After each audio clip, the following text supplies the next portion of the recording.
on lagi untuk lebih baik. Karena apa? Dia merasa bahwa, "Aku loh nggak dicintai, aku nggak berharga, aku nggak bisa move on, ngapain?"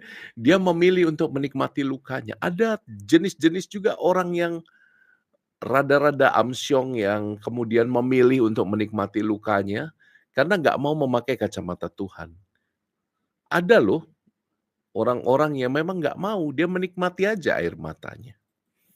Dan itu sebabnya drama Korea begitu populer, karena kita menikmati derita dan air mata, alih-alih menikmati kebahagiaan dan cinta. Romo masih sengak ini sama pecinta drama Korea. Kalian loh udah tahu sedih kok ditonton. Gitu ya. Dalam Injil Lukas bab 23 ayat 34, yang tadi Romo kutip ya, "Bapa ampunilah mereka, sebab mereka tidak tahu apa yang mereka perbuat." Semoga ayat ini benar-benar mencerahkanmu sekali lagi untuk memakai kacamata Tuhan dan bukan memakai kacamata kita sendiri dalam melihat hidup.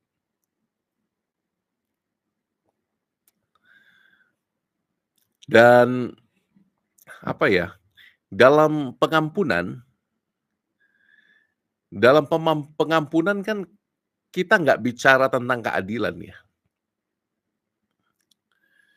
Soalnya kadang-kadang kita berpikir dengan asumsi manusiawi kita, kalau saya pernah menderita, maka yang bersangkutan harus juga merasakan penderitaan yang sama. Gitu. Harus juga merasakan penderitaan yang serupa. Gitu. Aduh, capek deh. Itu namanya balas dendam ya. Kadang-kadang kita baru mau mengampuni kalau yang bersangkutan kena azabnya gitu, kena akibatnya gitu. Ya itu mata ganti mata, benar kata Purnama Jati ini. Mata ganti mata. Itu hukum dagang coy, itu bukan hukum Tuhan. Itu hukum dagang itu, mata ganti mata, gigi ganti gigi. Namanya barter.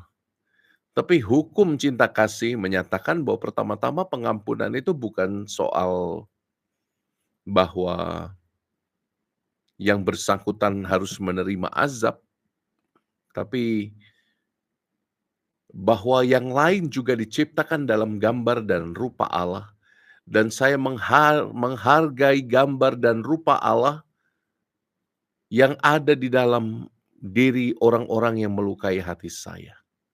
Dan itu juga termasuk ayah dan ibumu.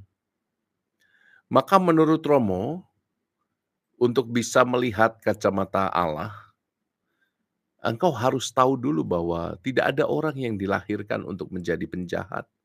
Tidak ada orang yang sejak lahir itu sudah punya niat menyakiti, enggak.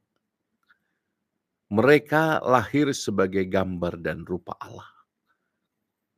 Maka saya harap setiap dari kita sadar ya, bahwa tiap manusia punya kecacatannya, punya ketidaksempurnaannya, dan itu sebabnya kita harus saling mengerti, kita harus saling mengampuni.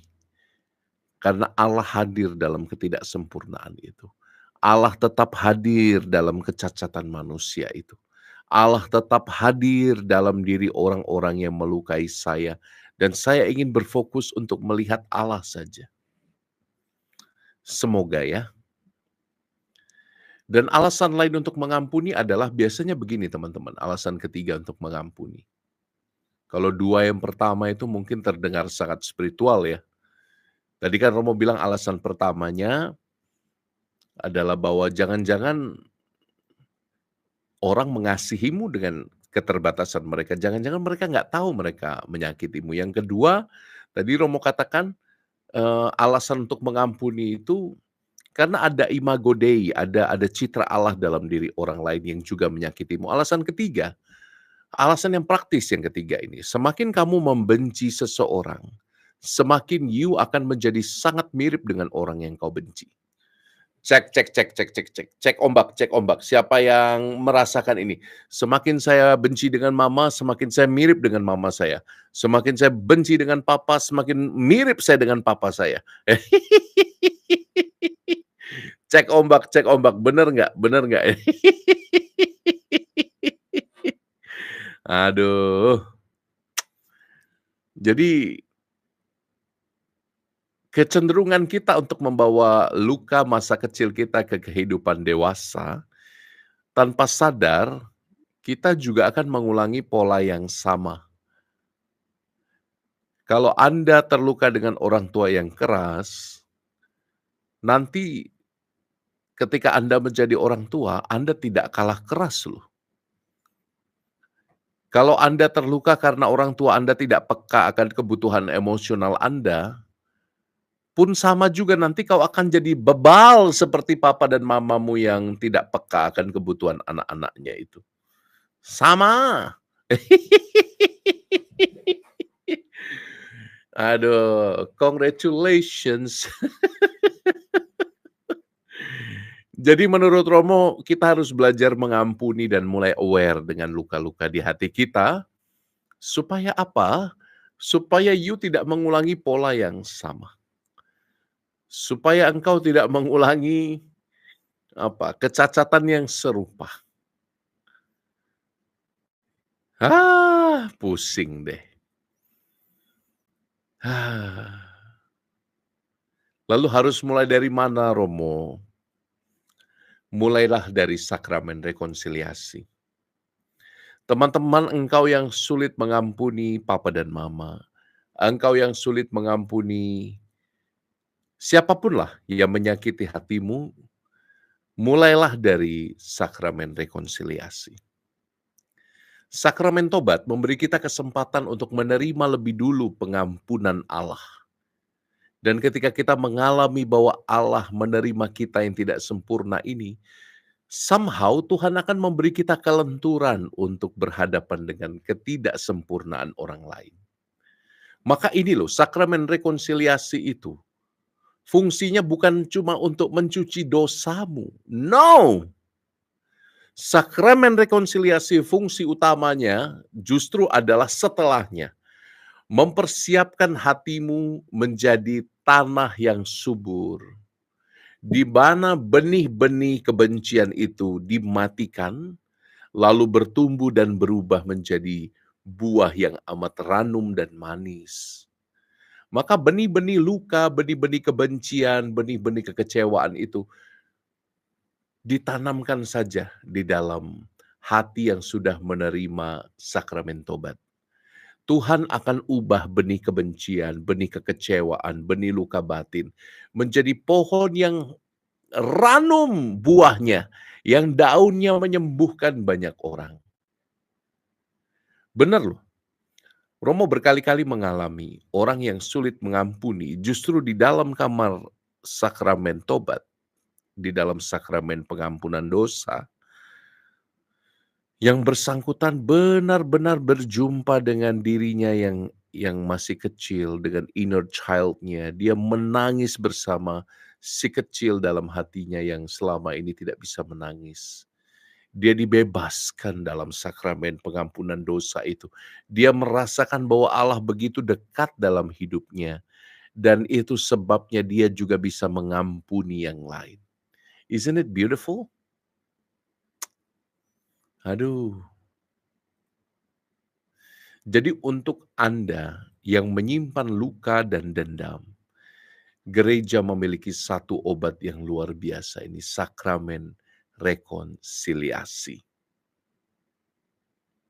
Yang kedua, coba mulai penyembuhan luka batinmu, kekecewaanmu, dengan menaruh gambar hati kudus Yesus di meja doamu atau di meja kerjamu. Di studio ada, tolong dong, Dek, gambar hati kudus. Mana ya? Di atas itu ya. Ya, tolong dong. Ada nggak? Kayaknya di meja ya. Di meja studio mana? Ada nggak? Saya simpan kok. Anda tahu kan gambar hati kudus Yesus di sini ya, Dominic? Oh ini nih, persis di belakangku. Ya, makasih Dom.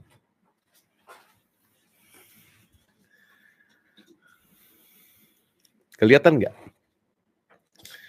Gambar hati kudus Yesus ini banyak sekali membantu Romo untuk ingat bahwa Allah mengasihi kita dengan begitu luar biasa. Nah, ini gambarnya. Untuk deskripsinya, Anda coba dengarkan podcast Romo kemarin ya. Kayaknya 2 malam yang lalu Romo bincang-bincang tentang devosi hati kudus Yesus dan apa yang ada di balik gambar itu, misteri-misteri apa yang ada di balik itu. Saya merasa devosi hati kudus Yesus ini diberikan bagi orang-orang yang jiwanya terluka, orang-orang yang batinnya pernah disakiti oleh masa lalu, orang-orang yang hatinya ditembusi oleh tombak dosa orang lain. Maka Anda yang hatinya banyak terluka, Anda yang matanya banyak menangis, sampai sipit kayak Romo, mulai sekarang kenalilah devosi kepada hati kudus Yesus. Saya minta tolong dong, mungkin ada followers yang bisa ambil link dari video Romo kemarin, lalu dimasukkan ke kolom komentar, supaya teman-teman yang lain yang 700 orang hadir dalam live ini juga mereka bisa klik link itu segera setelah acara ini atau untuk besok-besok disimpan. Coba ya. Di sana ada penjelasan mengapa devosi kepada hati kudus Yesus ini menjadi sarana pemulihanmu. Nah, coba dicari linknya ya. Coba dicari linknya, ada penjelasan Romo 2 malam yang lalu tanggal 10 Juni kalau nggak salah. Ya, semoga ketemu. Romo nggak bisa pindah karena ini Romo sedang live streaming. Jadi kasih yang tak terbatas dalam devosi kepada hati kudus Yesus ini mengajarkan kita bahwa Allah mengerti, Allah mengampuni, Allah mencintai tanpa batas. Selalu diberikan bagian terbaik dari jantung hatinya untuk kita dalam rupa darah dan air pengampunan itu. Maka serahkan hatimu yang terluka pada hati Yesus yang juga terluka oleh tombak dosa kita. Nah, ini 2 jalan spiritual untuk sembuh menurut saya. Yang ketiga, nanti di altar doa ini cara yang praktis ya. Kalau engkau sempat, engkau tuliskan nama papa mamamu. Lalu kalau ada foto mereka, engkau pajang foto papa dan mama yang melukai hatimu atau foto siapapun yang melukai hatimu. Mulailah berdoa untuk mereka. Baik yang masih di dunia maupun yang sudah di surga, kau doakan mereka, kau sebut nama mereka. Semakin banyak kita mendoakan orang yang menyakiti kita, semakin kita diubah dari dalam. Semakin kita banyak berdoa untuk hal-hal yang baik ya bagi orang yang menyakiti kita, semakin Tuhan akan membuka mata air pengampunan di dalam hati kita. Coba deh, gak percaya. Awalnya sulit, bahkan hampir mustahil. Tapi tidak ada yang mustahil kalau kamu benar-benar berdoa, minta karunia kerahiman Tuhan. Ya, coba. Jadi doakan mereka yang menyakitimu. Sebut namanya, bahkan kalau perlu lihat fotonya. Ya, itu yang ketiga. Cara yang lain juga adalah dengan berbicara dengan sahabat. Pertanyaannya selalu adalah, bagaimana Tuhan bekerja lewat luka-lukamu memberikan rahmat? Itu pertanyaannya. Tuhan tahu lukamu, tapi kan pertanyaannya bukan seberapa dalam kau terluka, tapi apa rahmat yang kuterima lewat luka-lukaku ini? Jadi jangan kau pikir luka-lukamu itu berhenti pada pengalaman air mata saja, tidak. Setiap luka, setiap pengalaman salib, pasti ada pengalaman Paskah di baliknya. Pasti ada kebaikan yang tersembunyi. Maka yang harus kamu cari adalah bagaimana Tuhan membentukmu menjadi pribadi yang lebih matang, lebih dewasa, lebih beriman lewat pengalaman luka ini. Bagaimana kamu diubah menjadi pribadi yang lebih baik? Itu pertanyaan yang harus dijawab. Coba ya. Jadi kesadaran-kesadaran ini harus muncul dari hatimu. Dan tentu saja yang terakhir, kamu bisa juga minta doa dari teman-teman sekomunitas. Penting untuk punya komunitas. Banyak orang tidak punya pembimbing rohani, tidak punya komunitas, sehingga apa? Luka-lukanya nggak tahu harus diperban gimana caranya, nggak tahu harus dikasih Rivanol, nggak tahu harus dikasih betadin. Jadi pendarahan ya pendarahan aja, lama-lama habis darahnya. Aduh, jadi saya harap teman-teman, kamu punya komunitas. Kalau you tidak punya komunitas, you tidak punya tempat untuk bersandar sejenak ketika lelah, tempat untuk disembuhkan bersama yang lain, capek bergulat sendiri. Dan itu sebabnya kita berkumpul bukan karena komunitas yang Romo dirikan. Itu sebabnya kita berkumpul malam-malam kayak gini, para kalong jam 11 malam belum pada tidur. Kita mau meyakinkan bahwa you tidak sendirian. Ada ratusan orang lain yang juga berdoa bersamamu. Kemarin novena itu ya selalu menyentuh Romo ya. Oh ya, bentar lagi kita akan novena Hati Kudus Yesus ya. Get ready ya. 9 hari sebelum nanti kita merayakan Hari Raya Hati Yesus yang Maha Kudus. Nanti 9 hari sebelumnya kita akan terus novena. Lihat dalam novena digital kemarin, novena online 15.000 orang dengan 2.000 intensi lebih berdoa bersama. Isn't it beautiful? Romo merasa ini luar biasa loh ini. Saya harap kita sama-sama saling mendoakan. Yuk saling mendukung yuk. Coba kamu ketik. Hey, saudaraku yang di sana, kamu nggak sendirian. Ayo kita teguhkan orang lain. Hey, saudaraku yang di sana, siapapun mereka, kamu nggak sendirian. Hey, saudaraku yang di sana, kamu nggak sendirian.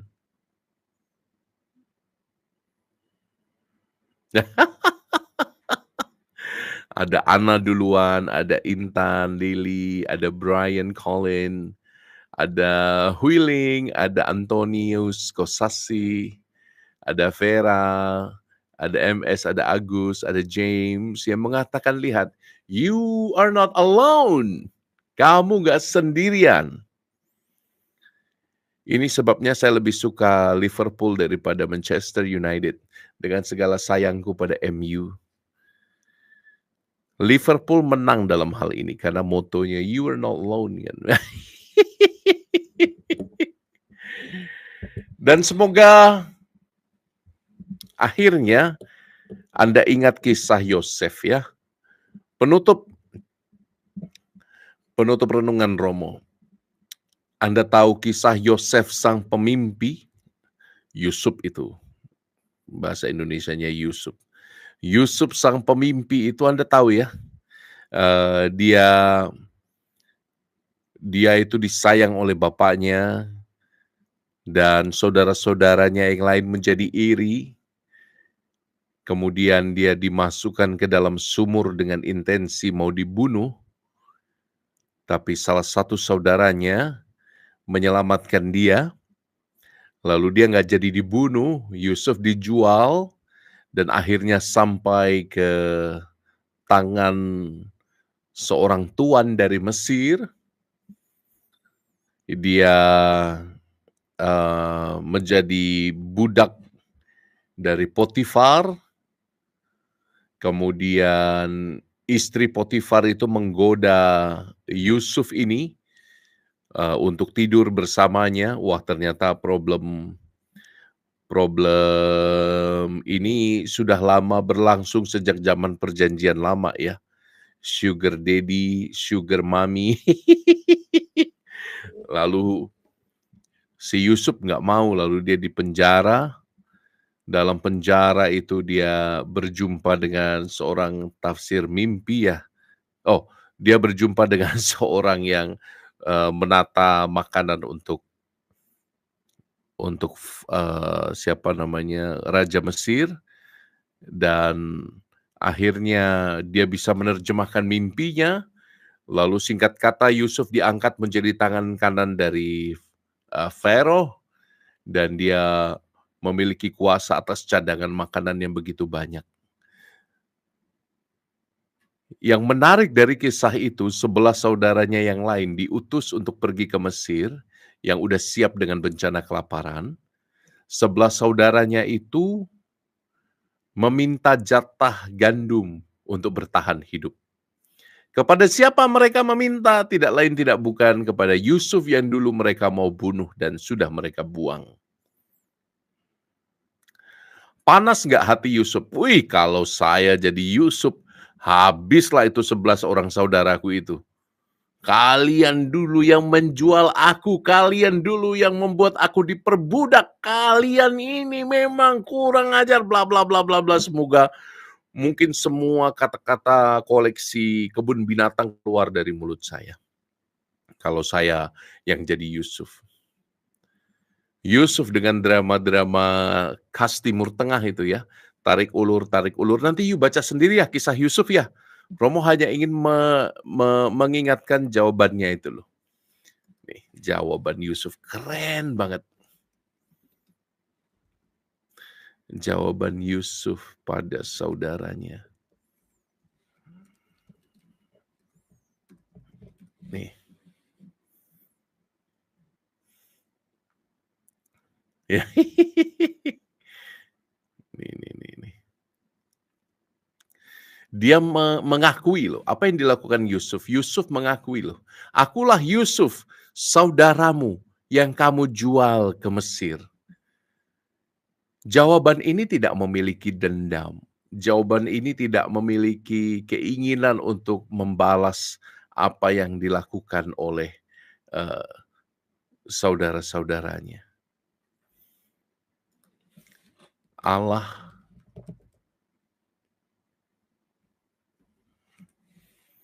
nih. Yusuf itu tidak membalas dendam. Yusuf itu setelah setelah mengalami pelbagai macam luka dan sakit hati,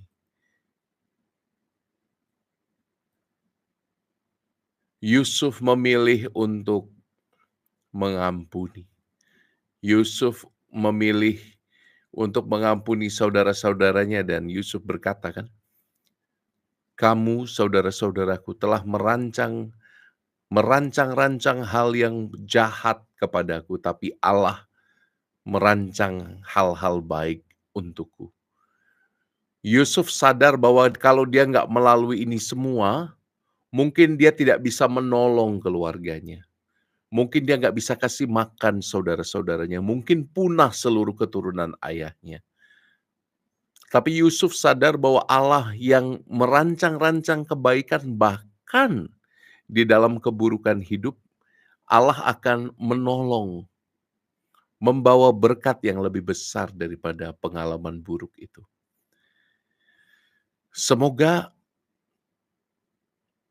Romo dan engkau dan kamu yang mendengarkan saya, semoga kita sama-sama berjuang ya. Kita bisa sama-sama dengan Yusuf itu.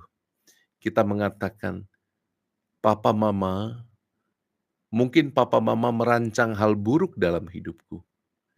Tapi Tuhan merancang hanya hal-hal yang baik dalam hidupku. Ketik dong, Tuhan merancang hal-hal baik dalam hidupku. Tulis, Tuhan merancang hal-hal baik dalam hidupku. Tuhan merancang hal-hal baik dalam hidupku. Sekali lagi, pakailah kacamata Allah. Sekali lagi pakailah kacamata pengampunan. Sekali lagi alamilah dirimu bahwa apapun yang terjadi dalam hidupmu, kasih Allah cukup. Karena Dia merancang hal-hal baik di dalam hidupmu. Amin. Itu saja dari Romo, selamat malam. Tidurlah, Tuhan merancang hal-hal baik dalam hidupmu. Bahkan kalau papa mamamu tidak baik. Ya, bahkan kalau papa mamamu tidak sempurna mencintaimu. Sembuhlah, sembuhlah, sembuhlah.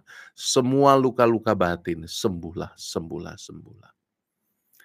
Dalam novena kepada Hati Kudus Yesus, mulai tanggal 18 nanti, kita sama-sama 6 hari lagi ya, tanggal 18, mulailah untuk minta supaya Anda disembuhkan. Dan supaya engkau bisa pakai kacamata baru, melihat bahwa Tuhan merancang hanya hal baik dalam hidupmu. Amin. Kita doa yuk.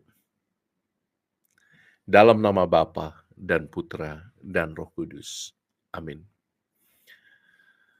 Bapa yang Maha Rahim, bantu kami untuk menyadari kembali, mungkin masih ada luka dan trauma yang belum selesai dari masa lalu kami. Bantu kami untuk mengakui bahwa kami rentan, rapuh, mudah pecah. Tapi itu bukan alasan engkau menjauh dari kami. Justru itulah alasan bahwa engkau menjadi lebih dekat dengan kami. Dalam diri Yesus Putramu, Allah mengasihi kami dalam hati manusiawi. Dan Dia juga merasakan artinya sedih, penolakan, ketidaksetiaan. Maka bantulah kami yang hari-hari ini masih bergumul dengan diri kami. Semoga dalam banyak hal kami yakin bahwa kami tidak sendirian. Semoga dalam usaha kami untuk memulihkan luka hati kami berusaha untuk membuka hati kepada yang lain, berjalan bersama yang lain, dan terutama berjalan bersama Engkau, Yesus Sang Pemulih. Semoga cinta hati-Mu Tuhan Yesus membuat kami sadar bahwa apapun yang terjadi, Engkau hanya merancang hal baik dalam hidup kami. Biarlah anak-anak-Mu hari ini Kau berkati. Yang masih ingin beristirahat Tuhan, limpahkanlah segala yang baik dalam istirahat kami. Masih ingin bekerja Tuhan, berkatilah dengan keselamatan dan sukacita dalam pekerjaan kami hari ini. Kami mohon berkat-Mu malam ini juga untuk papa mama kami. Kita sebut nama mereka ya dalam hati kita ya, papa dan mama. Mintakan segala yang baik untuk papa dan mamamu.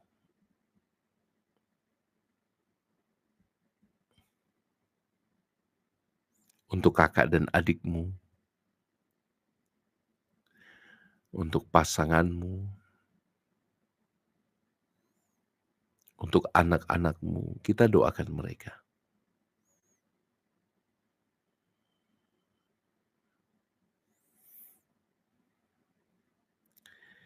Di mana ada hati orang-orang yang saling mencintai, Engkau hadir di sana ya Tuhan Yesus. Maka urapilah dan berkatilah orang-orang yang kami kasihi dimanapun mereka berada, juga hati kami sendiri, dengan urapan dan berkat-Mu, dalam nama Bapa dan Putra dan Roh Kudus. Amin. Makasih. Tuhan memberkati Anda.